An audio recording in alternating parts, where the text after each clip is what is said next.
O Trajano, 2 pontas, um deles o Ferreirinha. O Ferreirinha fez 3 gols. Tinha um cara do meu lado no estádio, ele começou a gravar um vídeo. Falou assim, eu estou vendo o Ferreirinha fazer 3 gols. E ele quase fez o quarto nessa Quase hora. fez o quarto depois. O futebol proporciona coisas inacreditáveis, né? Você lembra do desafio que o Neto fez com o Ferreirinha no ano passado? Sairia de Baiana, sei lá o quê, na Paulista. Baiano na O Paulista. Ferreirinha não é mau jogador, aquele tipo de ponta insinuante, parte para cima, tenta o drible, 1 a 1. Mas ele andou numa fase meio esquisita. E quando dá tudo... Eu vou falar uma besteira aqui, mas não é uma obviedade total. Quando dá tudo certo, dá tudo certo. Quando dá tudo errado. Quer dizer, o outro arriscou, jogando com 2 pontas, confiou no Ferreirinha e tudo funcionou. Então, agora, que ele vai repetir uma atuação como essa, fazer 3 gols, e vai encerrar a carreira com 30 e tantos anos e nunca mais vai fazer, certamente. Pois é, Mauro, que tal, hein? Voto de confiança, pelo menos, pro Roger dessa vez agora?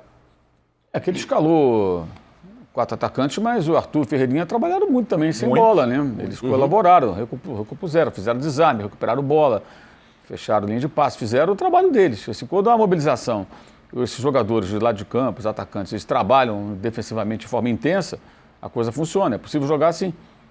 Na verdade, é um 4-2-4, quando você não tem a bola, vira um 4-4-2 ou um 4-5-1, dependendo, um dos atacantes volta também. E sem volante de marcação, né, Mauro? Jogou com o Marcos Antônio e Bobadilho, além dos 2 pontos. Então funcionou muito bem, foi uma estratégia que assim, teve digitais do técnico essa vitória, isso é importante. Porque assim, eu acho que a grande questão é que o Roger ele faz alguns trabalhos, como foi no Inter, começa bem, depois ele desanda, e as pessoas passam a desqualificá-lo como se ele fosse incapaz de montar uma estratégia que funcione. É bizarro isso, ele não é incapaz, ele vai errar e vai acertar. O problema é quando ele erra mais do que acerta, é claro que como todo técnico ele fica na berlinda e acaba rodando. Acho que esse resultado e a maneira como o São Paulo venceu deve trazer tranquilidade para ele.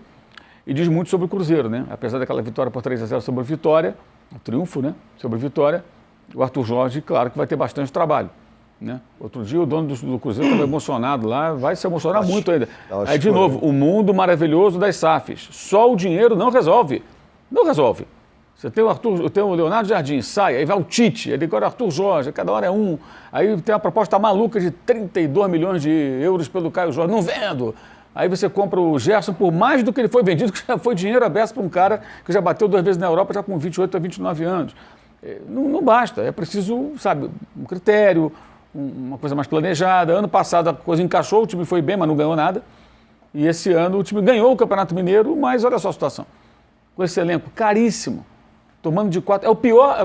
Era a pior defesa do campeonato no sábado. Não sei se alguém superou, acho que não.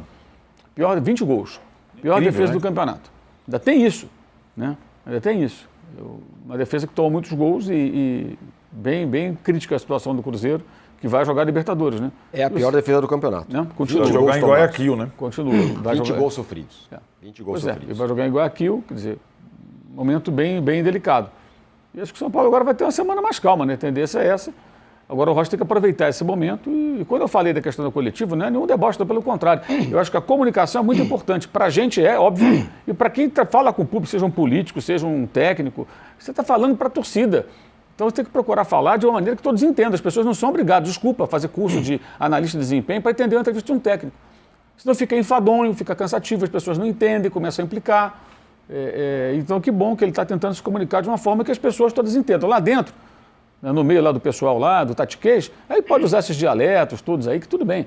Agora, falando com a torcida, que você tem que procurar se comunicar bem. É bom para ele, para a imagem dele. E não abre espaço para que as pessoas criem meme em função das palavras do técnico, né? Que tem a sorte. Apesar da insistência do repórter do Tirone.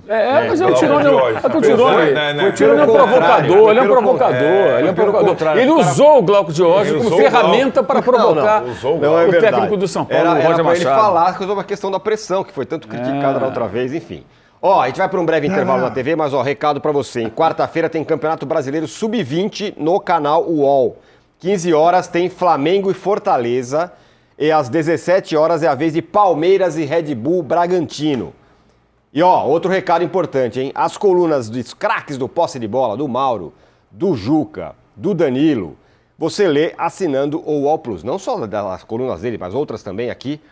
QR Code na tela, assine o UOL Plus, que você ainda ganha 3 ingressos para ir ao cinema por mês. Ó que legal. Então vai lá, assine o UOL Plus apontando a câmera do seu celular para esse QR Code que está aí na sua tela. Vamos a um breve e ligeiríssimo intervalo, já voltamos.